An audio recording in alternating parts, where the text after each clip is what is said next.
Malam minggu ini, gua nggak galau soal cinta, tapi justru kepikiran hal yang mungkin jarang dibahas anak muda zaman sekarang. Di tengah suasana malam yang tenang di desa Batak Toba, gua merenung tentang tradisi yang udah jadi bagian hidup banyak keluarga di sini, terutama soal kehidupan setelah kelahiran bayi. Gua lagi mikirin tradisi pasca melahirkan, khususnya dari suku Batak Toba. Tradisi yang gak cuma sekadar aturan turun-temurun, tapi juga membentuk cara pandang dan kebiasaan keluarga dalam merawat ibu dan bayi baru lahir. Bayangin, seorang ibu baru harus masuk ke dunia penuh aturan dan ritual, bukan sekadar larangan, tapi sistem perawatan ibu dan bayi yang diwariskan turun-temurun. Setiap langkah, dari cara menggendong bayi sampai makanan yang boleh dan gak boleh dimakan, semuanya diatur dengan detail. Ada peran besar keluarga, terutama nenek dan orang tua, yang jadi pemandu utama dalam proses ini. Di era serba digital kayak sekarang, kadang muncul pertanyaan, apakah tradisi ini masih relevan, atau cuma mitos yang bikin ribet dan gak praktis? Apalagi, informasi kesehatan sekarang gampang banget diakses lewat internet, jadi wajar kalau generasi muda mulai mempertanyakan tradisi lama. Tradisi pasca melahirkan Batak Toba itu kayak playlist lawas, ada lagu yang masih enak didengar. Ada juga yang perlu di-remix biar cocok sama zaman sekarang. Tapi, setiap aturan punya alasan dan cerita di baliknya, yang kadang nggak kita sadari. Aturannya mulai dari larangan keluar rumah selama 40 hari, pantangan makanan tertentu, sampai mandi dengan ramuan herbal tradisional. Semua itu dipercaya bisa menjaga kesehatan ibu dan bayi, sekaligus melindungi mereka dari hal-hal buruk menurut kepercayaan setempat. Tujuannya, melindungi ibu dan bayi, menciptakan support system tanpa teknologi modern. Keluarga besar jadi garda terdepan, saling bantu dan berbagi peran, supaya ibu baru nggak merasa sendirian menghadapi masa-masa sulit setelah melahirkan. Sebelum buru-buru menilai tradisi ini kuno atau nggak masuk akal, kita harus pahami dulu maknanya. Kadang, di balik aturan yang kelihatan ribet, ada filosofi dan nilai kebersamaan yang penting buat keluarga. Di sini, kita bakal bedah tradisi ini, mana fakta, mana mitos, dari kacamata budaya dan kesehatan modern. Kita akan ngobrol sama keluarga, tenaga medis, dan juga generasi muda yang hidup di kedua dunia tradisi dan teknologi. Bukan buat menyalahkan siapapun, tapi cari jalan tengah. Gimana generasi sekarang bisa tetap hormat sama tradisi, tapi juga mengutamakan kesehatan dan pengetahuan modern. Siap? Yuk, mulai petualangannya bareng-bareng, dan temukan makna di balik setiap aturan yang ada. Salah satu tradisi Batak Toba yang masih dijalankan hingga kini, adalah ibu yang baru melahirkan harus tinggal di rumah selama 40 hari penuh. Selama masa ini, ibu tidak boleh keluar rumah sama sekali, seolah-olah sedang menjalani lockdown pribadi. Tradisi ini dipercaya dapat melindungi ibu dan bayi dari bahaya luar, serta memberi waktu untuk pemulihan.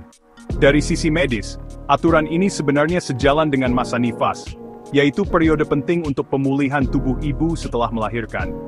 Pada masa ini, tubuh ibu mengalami banyak perubahan, mulai dari penyembuhan luka, penyesuaian hormon, hingga proses menyusui yang baru dimulai. Istirahat memang sangat dibutuhkan agar pemulihan berjalan optimal. Larangan melakukan aktivitas berat, seperti mengangkat barang atau bekerja terlalu keras, tentu sangat masuk akal. Tubuh ibu butuh waktu untuk pulih, dan bantuan keluarga sangat penting agar ibu bisa fokus pada kesehatan dirinya dan bayinya. Namun, jika aturan ini dijalankan terlalu kaku, hingga ibu benar-benar diisolasi total tanpa interaksi sosial, justru bisa berdampak buruk pada kesehatan mental. Ibu yang baru melahirkan sangat rentan mengalami stres, kecemasan, bahkan depresi pasca persalinan. Dukungan sosial, sinar matahari, dan interaksi dengan orang terdekat sangat dibutuhkan untuk menjaga kesehatan jiwa.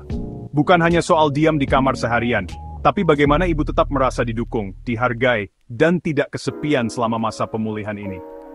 Tradisi ini bisa di-remix loh. Istirahat fisik tetap dijaga, tapi ibu juga diberi ruang untuk melakukan aktivitas ringan seperti berjalan di dalam rumah, melakukan peregangan, atau sekadar berbincang dengan keluarga dekat. Kunjungan keluarga dekat, teman, atau tetangga yang membawa semangat positif juga sangat membantu. Intinya, istirahat memang wajib, tapi jangan sampai ibu merasa terkurung dan tertekan. Jika ibu terlalu lama sendirian tanpa dukungan, risiko stres dan kelelahan mental bisa meningkat. Kesehatan mental sama pentingnya dengan kesehatan fisik. Keseimbangan antara pemulihan fisik dan mental adalah kunci utama. Ibu perlu merasa aman, nyaman, dan tetap terhubung dengan orang-orang yang dicintai. Tradisi ini tetap bisa relevan di zaman sekarang, asalkan dimodifikasi sesuai kebutuhan dan perkembangan zaman. Konsultasi dengan tenaga kesehatan, memanfaatkan teknologi untuk tetap terhubung, dan menyesuaikan aturan dengan kondisi ibu sangat dianjurkan. Jadi, rawat tubuh dengan baik, tapi jangan abaikan kesehatan jiwa. Ibu yang bahagia dan sehat adalah kunci keluarga yang harmonis.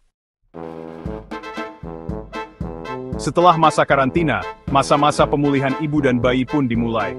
Disinilah biasanya muncul perdebatan klasik yang sudah turun-temurun, soal pantangan makanan. Menantu dan mertua seringkali berbeda pendapat.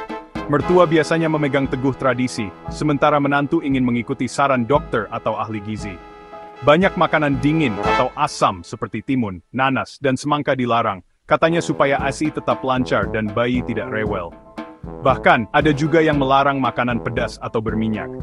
Namun, menurut ilmu gizi modern, sebagian besar pantangan ini hanyalah mitos yang belum terbukti secara ilmiah.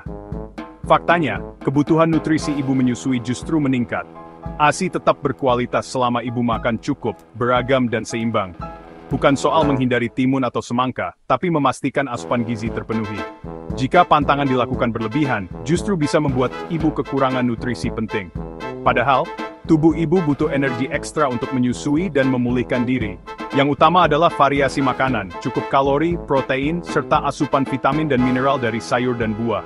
Jangan lupa, vitamin dan mineral penting untuk daya tahan tubuh ibu dan tumbuh kembang bayi. Memang, alkohol dan kafein berlebih sebaiknya dihindari karena bisa berdampak pada bayi. Tapi, sayur dan buah justru wajib dikonsumsi setiap hari.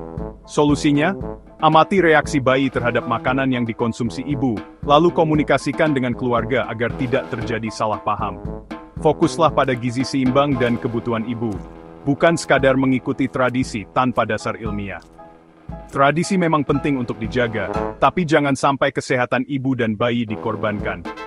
Dengan komunikasi dan pengetahuan yang tepat, keluarga bisa saling mendukung demi generasi yang lebih sehat. Ritual mandi rempah, air hangat dengan daun sirih kunyit jahe, jadi spa tradisional ibu Batak Toba. Manfaatnya nyata, relaksasi kebersihan, dan mempercepat pemulihan. Daun sirih antiseptik kunyit, antiinflamasi uap hangat melancarkan peredaran darah. Tapi, hati-hati kalau diterapkan ke bayi, kulit bayi sensitif, bisa iritasi atau alergi. Untuk bayi, air hangat biasa saja sudah cukup. Ibu boleh lanjut mandi rempah asal air bersih dan tidak ada alergi.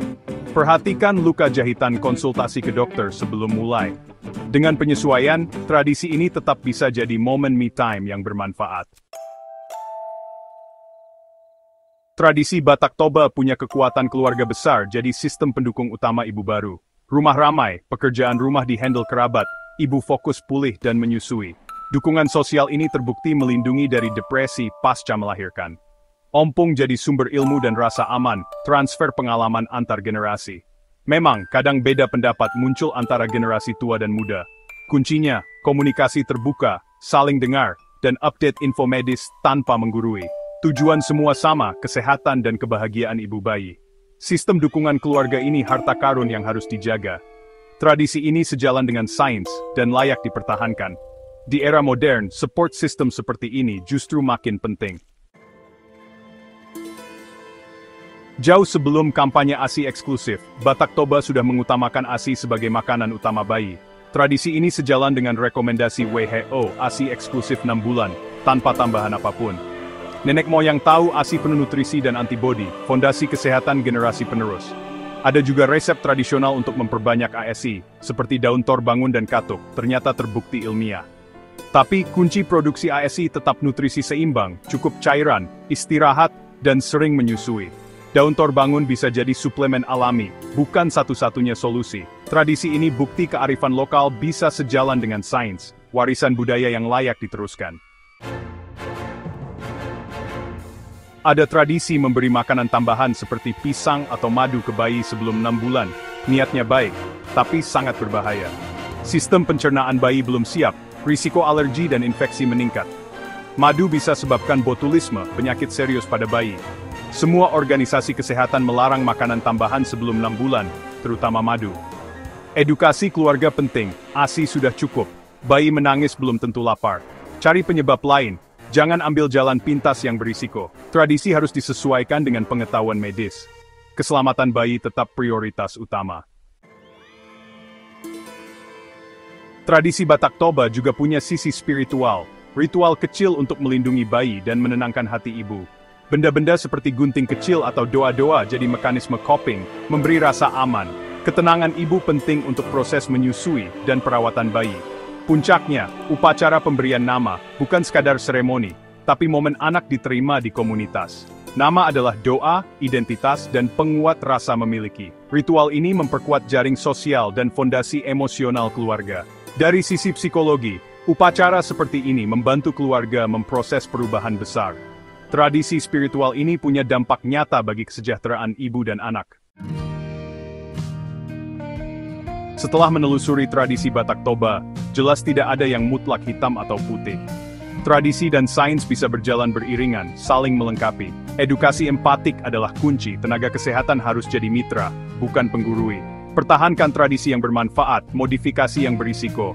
Libatkan tokoh adat dalam perubahan, agar tradisi tetap hidup dan relevan. Integrasi budaya dan sains bukan mengorbankan warisan, tapi memperkuatnya.